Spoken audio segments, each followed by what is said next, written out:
I'm Dia Mehhta Bhupal and I'm an artist. I essentially work with something called the constructed image, Mhm. where I build life-size spaces with recycled paper and cardboard, and I then photograph them. So we'll just have a quick conversation about what went behind into the process of creating this artwork that has featured on our cover for the current issue. So Dia, in this digital age where very few people are going to the library, actually reading books, like everything is available on our phones right now. You created this artwork, this like with papers and cardboard you used, and created this replica of a library, and it's also an empty library. So like what went behind into creating this piece, and like what was like, if you could elaborate a little bit about the process. Sure. Essentially, what I do is I primarily use printed matter, which is old magazines, and I segregate different colorways and I use these finely spun tubes, Mm-hmm. and then I start building the space.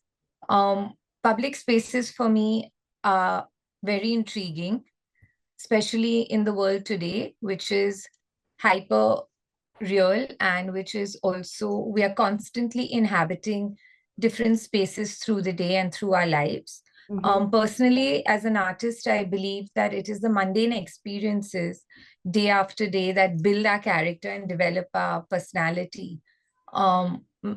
The reason I choose public spaces is primarily because I believe the body of work is a reflective process, Mm-hmm. capturing energy in transition from one experience to another. I personally believe that it is these veiled experiences that are the most profound. Mm-hmm. Um, I have also greatly been influenced by the diversity and the duality and concord of having to exist Mm-hmm. between them.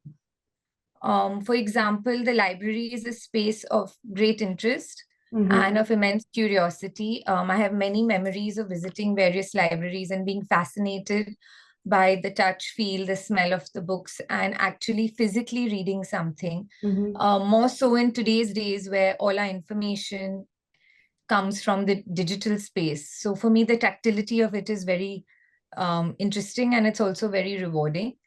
Mm-hmm. Um, the library is also a kind of space where anyone can walk into and has access to a world of information. Yeah. And at the same time, an individual will take away what they take away based on their experiences and their interests. Mm-hmm. So, two people can enter a library, but we can come out with a completely different experiences and a completely different depth of knowledge. Mm-hmm. Mm-hmm. Mm-hmm. Makes sense. So most of the subject matter in your art has been, like you said, already accustomed places, places that Correct. people see, or like we go to like daily. It's almost considered mundane, right? You have also done art on like Absolutely. like cinema halls or supermarkets, and then public toilets as well, right? So why do Absolutely. you choose these mundane spaces? And yeah. So if I believe it's these mundane spaces that we experience repetitively day after day, whether you're going to a public restroom or whether you're going to a movie on the weekend. And even though we inhabit these spaces transiently, there's a sense of familiarity because we've done it so many times. I also feel public spaces almost corner you into contemplative experiences, which limit us to observe, to reflect, and to experience the basic realities. Mhm.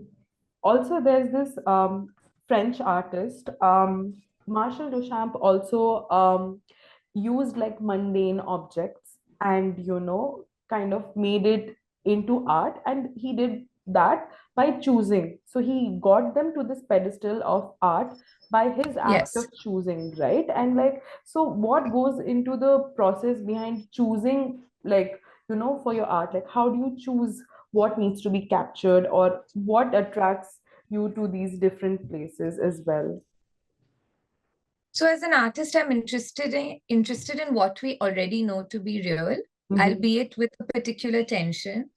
Spaces that are typically brimming with bodies, but in my images, they're left completely empty. Mm-hmm. Um, I think I often shift as an artist between the role of architect, craftsman, designer, and of course a photographer, because my end result is an image. It's also the layering up of personal experiences into a single frame, but it's also a layering up of different mechanisms that dialogue and converse throughout the stages of my practice. The images are a deliberate and careful construction, sharply infused with a sense of layers and a sense of text that's already printed matter that was possibly news of a few months ago or yesterday's news that eventually get framed into making a much larger dialogue that's beyond our comprehension. As individuals, we have many experiences, but collectively, they really form our foundation.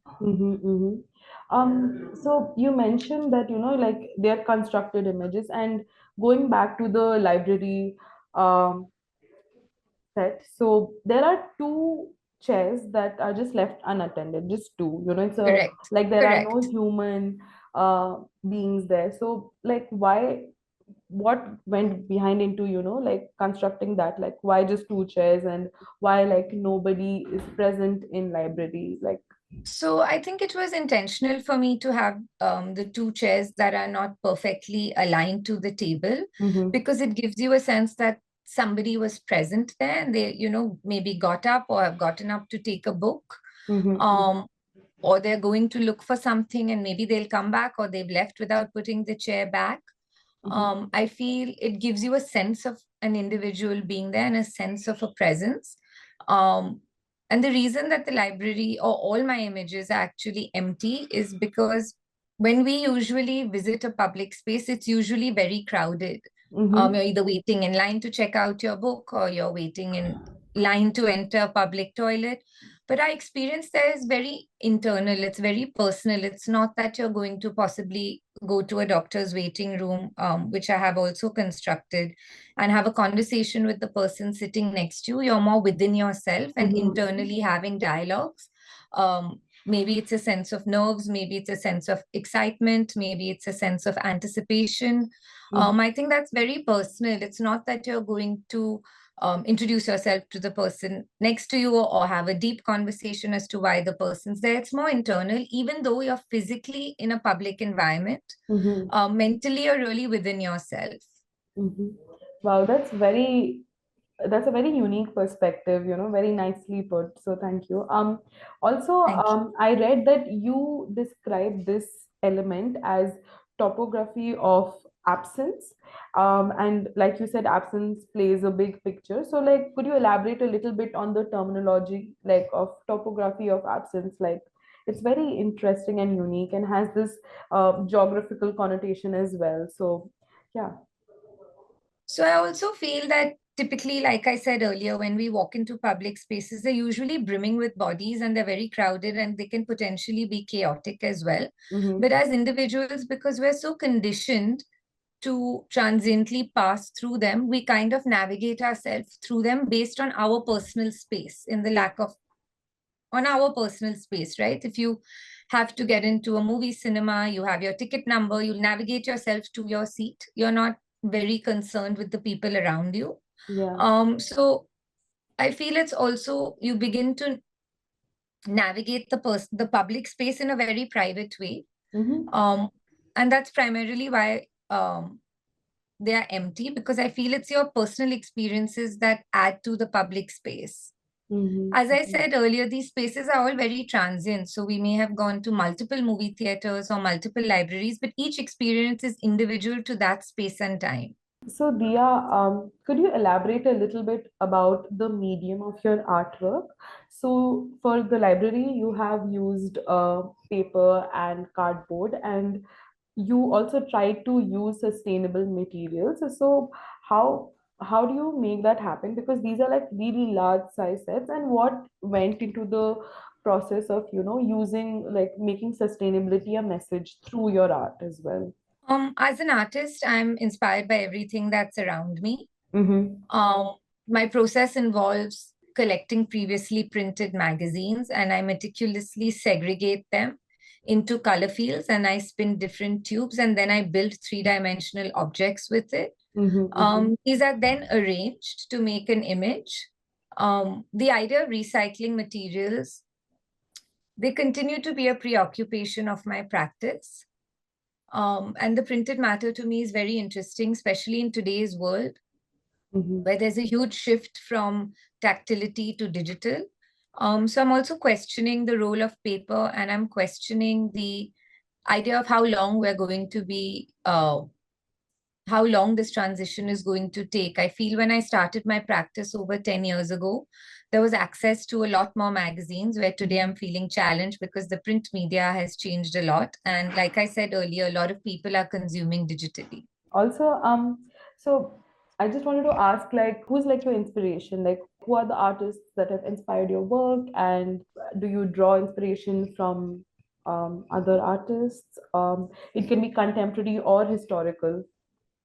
So personally, I think the soul of my work comes from my everyday experiences, and there are multiple artists who I admire, and multiple artists who I have been fortunate enough to be at their studios or go to see them in museums or even at art galleries. Mm-hmm. Some of the artists I truly admire are Marina Abramovich, Sudarshan Mm-hmm. Shetty, land artists such as Agnes Dennis or Richard Long. I love the photographers Nan Golden, Cindy Mm-hmm. Sherman, Jeff Wall. Great. I think that those were all my questions for you today. Thank you so much for speaking with us. It was a really, really Thank nice you, Rani. conversation. Thank you. I Thank really you. appreciate it. And thank you for your time.